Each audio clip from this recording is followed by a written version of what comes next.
George Barnett ၏ဘဝအကျဉ်းချုပ် George Barnett Shaw ကို1856ခုနှစ်ဇူလိုင်လ26ရက်နေ့တွင်အိုင်ယာလန်နိုင်ငံဒဗလင်ကောင်စီ St. Peters Portobello တွင်မွေးဖွားခဲ့ပြီးသူ၏ဖခင် George Shaw ကအသက်41နှစ်ရှိပြီးသူ၏မိခင် Lucinda Elizabeth Darley မှာအသက်25နှစ်ရှိပြီးဖြစ်သည်သူသည်1856ခုနှစ်တွင်အိုင်ယာလန်နိုင်ငံဒဗလင်နှင့်1881ခုနှစ်တွင်အင်္ဂလန်နိုင်ငံလန်ဒန်မြို့ကမ်ဒန်မြို့ရှိ St. Pancras တို့တွင်နေထိုင်ခဲ့ပြီး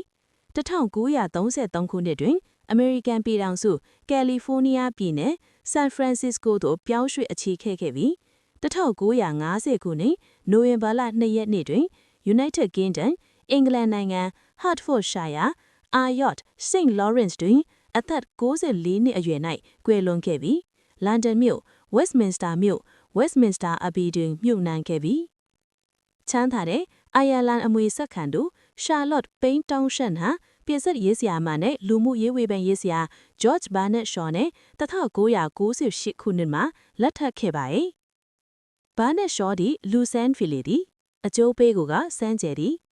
ကဘာပေါ်တွင်ကြော်ကြားထင်ရှားသူများအနက်မိမိ၏နာမည်ကိုအကျိုးကောက်တက်ပြီးကြော်ကြားထင်ရှားသူဟု၍ရှားပါလာပြီသည်Barnett Shaw ကရင်းရှားပါသူစရင်နှင့်ပါဝင်နေပြီသည်သူခေတ်သူအခါက Irish လူမျိုးစာပေပညာရှင်ဟု၍အထူးထင်ရှားခဲ့သည် GBS ဆိုလျှင်တကမ္ဘာလုံးကမှန်းသိကြသည်သူသည်သူ့နာမည်ကို Barnett Shaw ဟု၍မသုံးကြ GBS ဟူသာအတူကောက်တက်၍နာမည်ခန့်လေသည်1အကျိုးပေးကောင်းသူရှောဤဘဝသည်ထက်မြက်၍မှတ်သားဖွယ်ဖြစ်ရများထူးခြားသောအကြောင်းအချက်များနှင့်စခန်းသွားခဲ့ရလေသည်သူသည်ကျောင်းပညာကို9နှစ်ခန့်သာသင်ကြားခဲ့ဘူးသည်ထို့ကြောင့်ကျောင်းပညာအနည်းဖြင့်ရေရေရာရာမရှိခဲ့တော့လေသူအချိန်ခါကအလွန်ထင်ရှားသောစာရေးဆရာကြီးတဦးဖြစ်ုံသာမကအခြားပညာတတ်စာရေးဆရာများကိုကျော်လွှားပြီးကမ္ဘာအမြင့်မားဆုံးစာပေဆုဖြစ်သည့်နိုဘယ်ဆုကြီးကိုဆုခူးနိုင်ခဲ့လေသည်ထိုစဉ်ကနိုဘယ်ဆုသည်ပေါင်9000ဖြစ်သည်တို့ရာတွင်ဂူးသမားကြီးရှောကမိမိသည်ငွေလိုတော်လေကြော်ကြားမှုကိုမူမလိုခြင်းဟုဆိုကာနိုဘယ်ဆုကိုလက်ခံရန်ညင်းပယ်လိုက်လေသည်နောက်တော့အများ၏ဖြောင်းဖြချက်အရာလက်ခံလိုက်သည်ထို့သောလက်ခံလိုက်သည်မှာသူ့အတတ်မဟုတ်အင်္ဂလိုဆွီဒင်စာပေအဖွဲ့အစည်းအတွက်အလူငွေအဖြစ်ထိုအသင်းအဖွဲ့မဖွဲ့စည်းရသေးမီခတာလက်ခံထားခြင်းသာဖြစ်လေသည်နှစ်လူစင်းရဲကလေးရှောဤဖခင်သည်စီးပွားရေးပြပြလဲလဲရှိသောမိသားစုမှဆင်းသက်ခဲ့သည်သူမိခင်ကမူချမ်းသာသောအတော်ဖြစ်သူကသူပေးစားသောယောက်ျားကိုမယူသဖြင့်ပြန်မကြည့်ပဲပြစ်ထားသည်ရှောတလောက်အတွက်အရွယ်ရောက်တော့သူတို့မိသားစု၏စီးပွားရေးအခြေအနေသည်နှိမ်ပါမိလေသည်ထို့ကြောင့်ရှော15နှစ်သာအရွယ်တွင်အလုတ်ဝင်လုပ်ရသည်ပထမပိုင်းတွင်တလမှတပေါင်လောက်သာရသည်စာရေးကလေးအလုပ်ကိုရသည်အသက်16နှစ်မှအသက်20တွင်ငွေကိုင်လက်ထောင်အလုပ်ကိုယာယီရရှိသည်လစာမှာတလလွင်35ရှီလင်ဖြစ်သည်သို့သောသူသည်ရုံးလုပ်ကိုစိတ်ဝင်စား၍မရကြတမရခင်ဝါပေါင်းကွက်ဆိုသလိုကျိတ်မိတ်တွေလုကင်ခဲ့ရသည်မိတို့ပင်ရှိစေဂီတအနုပညာစာပေစိတ်သည်သူ့ရင်ထဲတွင်ကိန်းအောင်နေပေသည်3ဆရာကြီးများ၏လက်ရာကိုဖတ်သည်ရှောသည်ဘဝကိုလူးလွဲလှုပ်ရှားရင်းစာရေးဆရာကြီးများ၏စာပေများကိုဖတ်ရှုခဲ့ပါသည်သူ9နှစ်သားအရွယ်ကလေးကရှေ့စပီယာ၏စာပေကိုဖတ်ရှုခဲ့ပြီးဖြစ်ပါသည်နမဲကျော်တထောင်နှညပုံပြင်များနှင့်၎င်းတမချန်းစာများနှင့်၎င်းရင်းနှီးနေလေပြီ Charles Dickens ဘေယန်ဒူးမာစသောစာရေးဆရာကြီးများ၏လက်ရာစာပေများကိုသူ12နှစ်သားအရွယ်ပတ်ဝန်းကျင်တွင်မြည်စမ်းဖတ်ရှု၍အကျွမ်းဝင်နေပြီဖြစ်သည်ရှောသည်စာရေးဆရာများစွာ၏စာပေများကိုဖတ်ရှုကာစာပေစိတ်ကူးစိတ်တိုင်းများနှင့်အချိန်ကုန်လွန်ခဲ့ရသည်ထိုအချိန်ထိသူသည်စိတ်မပါဘဲအခစားလုပ်ရဆဲဖြစ်သည်သို့သောသူစိတ်အလင်းသည်စာပေနှင့်အနုပညာသိပ္ပံနှင့်ဘာသာတရားစသောအကြောင်းအရာများထဲ၌သာဝဲပြဲနေလေသည်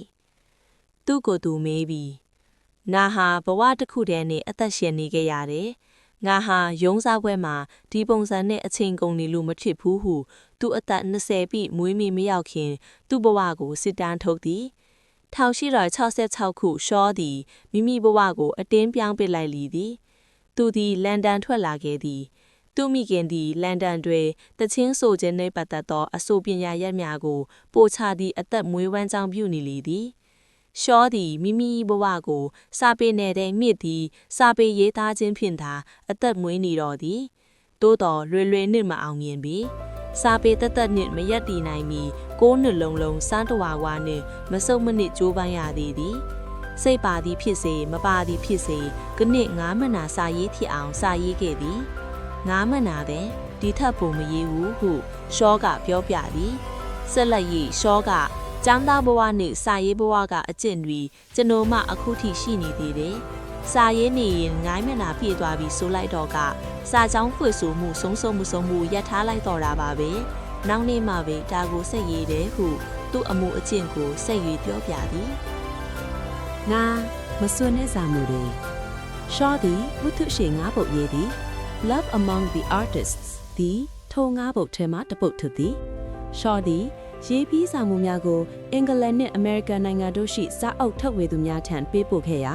အားလုံးပြန်လာလေသည်တခုပဲအမျက်ထွက်သည်ထုတ်ဝေသူတို့ကရှောဤနောက်ကကျင်ကျိုးပန်းရေးသားသောလက်ရာများကိုသာကြည်ကျင်ကြကြောင်းသိရလေသည်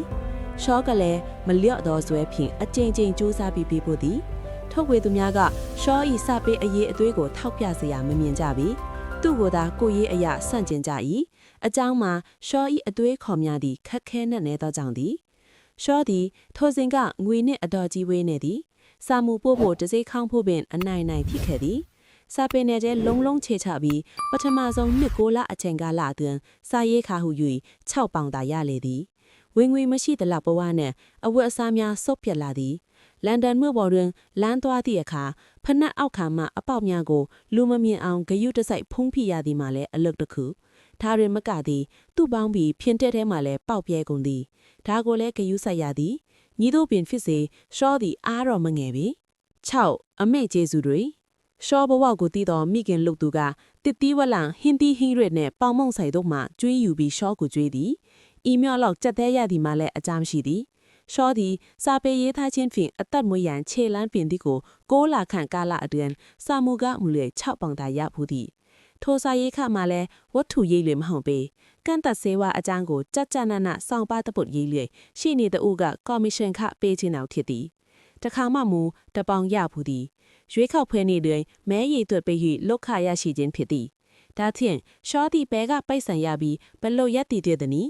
ထိုအကြောင်းကိုရှောကပွင့်ကွယ်လင်းလင်းပဲပြောပြသည်သူမိသားစုသည်သူ့အထောက်အကူကိုအရေးတကြီးလိုအပ်နေသည်မှာအမှန်ပင်တို့ရတော့သူ့အနေဖြင့်ဘလို့မှမထောက်ပံ့နိုင်ခဲ့သူမိသားစုကသာသူ့ကိုအထောက်အကူပေးခဲ့လေသည်ထိုအကြောင်းကိုရှောကကိုဘဝရက်တည်၏အတွက်ယုံကန့်လှုပ်ရှားသည်ဒုက္ခတရားတွေကိုတိုးမဝင်ကူဒါတွေအတွက်အမိကိုပဲတာဝန်ပေးခဲ့တယ်လို့ပြောပြသည်ရှောသည်မိမိရက်တည်၏အတွက်ဗန်ကြီးကားများကိုဝေဖန်သူအထက်နှင့်ငွေရှာခဲ့သည်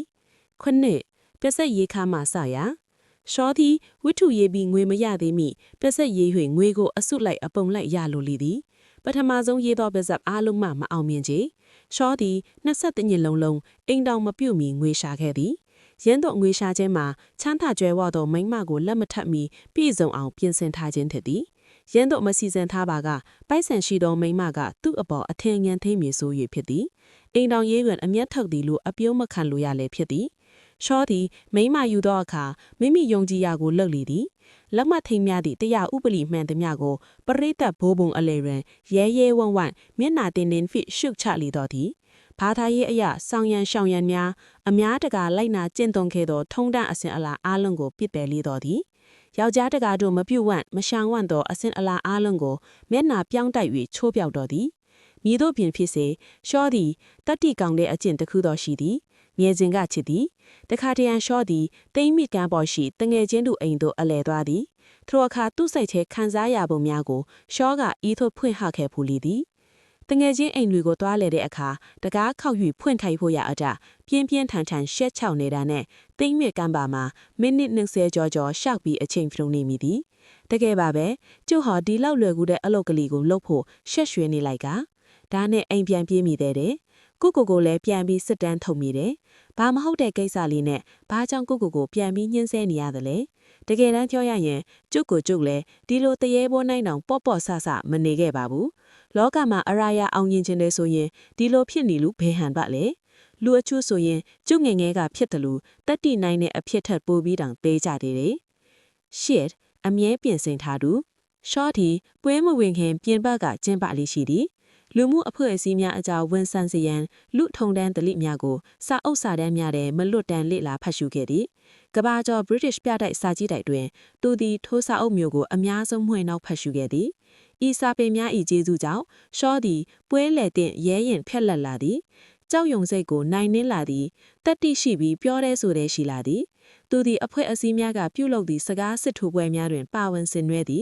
်လွယ်နဲ့ပွဲလေတင်ခဲ့သည်မဟုတ်ပေပထမပွဲဥထွက်အကျိတ်များတွင်သူသည်မျက်နှာပြောင်းတင်းနဲ့ပုံမှန်ပြောင်းနိုင်အောင်စ조사သည့်ကြားတွင်တုံရင်နဲ့လဲနေလေသည်ထို့ကြောင့်နောင်ပွဲဝင်သည့်အခါကလထိုင်လက်တန်းကိုကင်ထားရန်ဘေးလူများကဝင်ပြောရသည်စီဝဲမှတ်တမ်းကိုလက်မှတ်ရေးထိုးရတွင်လည်းတုံရင်တော့လက်နှင့်မနာစ조사သည်ထိုးရလေသည်စကားပြောမြချက်နှင့်မနှုတ်မပါဘဲမပြောနိုင်တဲ့အခြေအနေမျိုးလည်းထင်နေသည်မနှုတ်ပါပြန်တော့လေပြောရန်ကြံရွယ်ချစရာကိုဖတ်ပြနိုင်လောက်အောင်လည်းမစွမ်းဆောင်နိုင်ပဲဖြစ်နေသည်တို့ရသောတနာစပွဲအခြေအနေကိုဘယ်သူမှကောင်းစွာမရိပ်မိကြပြီ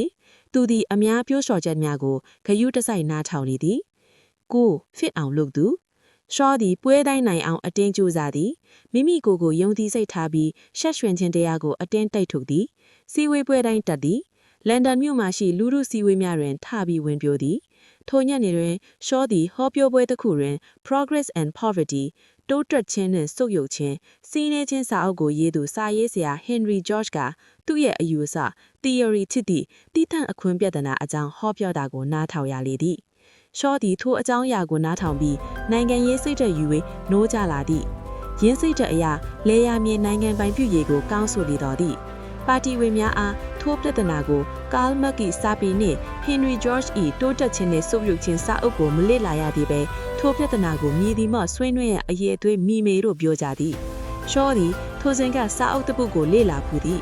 ထိုစာအုပ်သည်သမိုင်းကြောင်းကိုထိုးဖောက်ရမြင်နိုင်စွမ်းရှိပြီးအကျိုးသက်ရောက်မှုလည်းရှိလေသည်ထိုစာအုပ်အခြားမဟုတ်ချေကားမက်ကီအရင်ချမ်း Capital ပင်ဖြစ်တော်သည်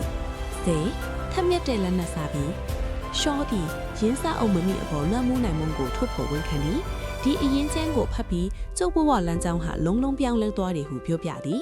ဆက်လက်၍မက်ဆာဦးဆောင်လမ်းပြတူပဲသူစီခွာရေးဥပဒေအရဆိုရင်ကျုပ်အရင်ကတည်ထားတာတွေအားလုံးဟာအမောတွေကြီးတာပဲဒါကိုသူကအမြင့်ကျဲအောင်လုပ်ပေးတယ်သူ့ကြောင့်တမိုင်းကြောင်းနဲ့လူမှုရေးတရားတွေကိုကျုပ်အမှန်ကန်အကိုင်းသုံးသပ်ခွင့်ရခဲ့တယ်ကျုပ်ကိုဘလူရည်ရွယ်ချက်မျိုးနဲ့လူလို့ရမယ်ဆိုတာကိုသူကအဆုံးအမပြုခဲ့တယ်ကိုပြောပြသည်ရှောသည်လောကတွင်ရဲရဲတောက်ထိလာသည်ကိုယုံကြည်ချက်အကြောင်းတည်းနှင့်ရဲရလာသည်ရှစ်တာတွေကြောက်ရွံ့တာတွေမရှိတော့ရှောအဖို့အားကိုအားခါစာအုပ်တအုပ်ရထားပြီတနည်းဆိုရရင်ထိုစာအုပ်ကရှော၏ဘဝကိုချုပ်ကိုင်ထားလိုက်ပြီလေပြီထိုစာအုပ်ကအများအကျိုးတဲ့ပိုးလို့စီရင်နာကိုတွတ်သွင်းပေးခဲ့ပြီးထို့ဆောင်ရှောသည်သူ့အတက်ကိုမေ့ဖောက်ပစ်လိုက်သည်ဖြစ်သည်ဘာပဲဖြစ်ဖြစ်အကြောင်းမဟုတ်တော့ရှော12နှစ်ကာလအတွင်းလိုင်းတောင်များမှရက်ပြီးနီးလေးရှိသည်သို့မဟုတ်ပြီးသူခမ်းမများတွေအချင်းကုန်နေတတ်သည်အင်္ဂလန်စကော့တလန်ရှိဖျားရှိခိုးကြောင်များမှာပင်သူ့ကိုတွေ့ရလေသည်ဆက်တဲ့ဆိုရှယ်လစ်ဝါဒကိုနှစ်သက်သည်ရှောဤဘဝသည်ဒီကိပင်လုံးပြောင်းလဲသွားသည်ဆိုရှယ်လစ်ဝါဒကိုဟောပြောသည်ထိုအကြောင်းချင်းရာနှင့်ပတ်သက်သည်ကဲ့၍စစ်ကြောမေးမြန်းသူများနှင့်ညီးရခုံရသည်စကားစစ်ထိုးရသည်ဆိုရှယ်လစ်ဝါဒကိုမြယုံကြည်သူများ၏ကလိချင်းစော်ကားခြင်းများကိုပြန်လည်ချေဖက်သည်ဤနည်းဖြင့်သူသည်ထိုခေတ်ထိုအခါကအပြောင်များဆုံးစကားတက်ကြီးအဖြစ်ထင်ရှားခဲ့သည်ကိုပြော၍ကုသမားစာရေးဆရာကြီးဟုအမည်ပေးကြသည်နောက်ဆုံးတွင်ရှောသည်ပစ္စည်းမဲ့လူဒန်းစားများ၏ပွဲကောင်းခြင်းကိုခံရလေသည်တထဲတကြွေလူဒန်းစားကလည်းရှောကိုအသုံးချပြီးငွေရအောင်လုပ်ဖို့ကြံကြလေသည်တို့ရာတွင်ရှောသည်မိမိ၏ဟောပြောပွဲအတွက်ငွေကောက်ခံလေမရှိပြီးအများအကျိုးအတွက်ဆုံးဆွဲရမည့်အကြောင်းရှိမှသာဥထုဖြင့်ငွေကောက်ခံလေရှိသည်1896ခုနှစ်တွင်ရှောသည် Miss Charlotte Penny တောင်စင်နှင့်တွေ့ဟေသည်ထိုစဉ်ကရှောသည်အသက်40လူပြိုကြီးဖြစ်ပြီးသူမမှု39နှစ်အရွယ်အပြိုဟိုင်းကြီးဖြစ်သည်သူမတွင်အမွေရက်လိုက်တဲ့ပစ္စည်းအခြေခံနှင့်ခိုင်လုံတော့ဝင်ငွေရှိနေသည်ရှောတွင်လေးပေါင်း2000ရှိနေသည်ထိုငွေဟာအမေရိကန်တွင်ပစ္စကပုတ်ရည်၍အောင်မြင်သဖြင့်ရလိုက်တဲ့ငွေကြီးဖြစ်သည်ဆက်နှင့်သူမသည်လည်းဆိုရှယ်လစ် သူမသည်ပကာသနာကိစ္စရဲ့အပေါ်ငင်းငွဲ့နေသူဖြစ်သည်ဖီဘီယန်ဆိုရှယ်လစ်ဝါဒကိုသက်ဝင်ယုံကြည်သည်ဒါကြောင့်ပင်ရှော့ကသူမကိုရွေး၍အိမ်အောင်ဘက်အဖြစ်စဉ်းစားခြင်းဖြစ်သည်ရှော့ကဆိုရှယ်လစ်ဝါဒီသူအဖြစ်၍အိမ်အောင်ဘက်ရွေးချယ်ခြင်းဖြစ်ကြောင်းကိုတိုတိုပြက်ပြက်ထုတ်ပြောစခဲ့သူသူမကလည်းဒီကလည်းရှင့်လိုပဲဟုပြန်လည်နှုတ်လန်းထိုးခဲ့လေသည်ထို့ကြောင့်သူမသည်ရှော့ကိုလူစိတ်မရှိတဲ့လူခွအစာဟုဆွတ်ပြောဆိုခဲ့သည်ဤလိုလူမျိုးကိုတထမတွေ့ခဲ့ဘူးသေးကြောင်းကိုလည်းပြောလေသည်နှုတ်နှစ်ကကြတော့သည်ရှော့သည်လက်ထပ်ဖို့ကိစ္စကိုမစင်စားသည်ထို့ကြောင့်1898ခုမတ်လတည်းသူမသည်ရောမမြို့မြူနီစီကဖွဲ့စည်းများကိုလစ်လာရာရောမသို့ထော်လာခဲ့သည်ရောမသို့ရောက်ချင်းတန်ကြိုးရသည်ရှော့တယောက်အပြင်းဖျားနေပြီဟု၍သူမသည်လန်ဒန်သို့ချက်ချင်းပြန်လာရာအလုတ်တန်ပြီးကျဲမာရေးချွတ်ချုံကြသောရှော့ကိုတွေ့ရလေသည်သူမသည်ရှော့အလုတ်လုတ်တဲ့အခန်းကြီးလေးထဲမွန်းကျန်နေသည်ရှော့ကိုထိုအခန်းကြီးလေးကိုအခြားနည်းနဲ့မရှင်းနိုင်ဘူးဒိုင်နမိုက်နဲ့ဖောက်ဖျန်းယူရှင်းရမည်ဟုပြောလေသည်ကျုပ်လိုင်းကောင်လေးကို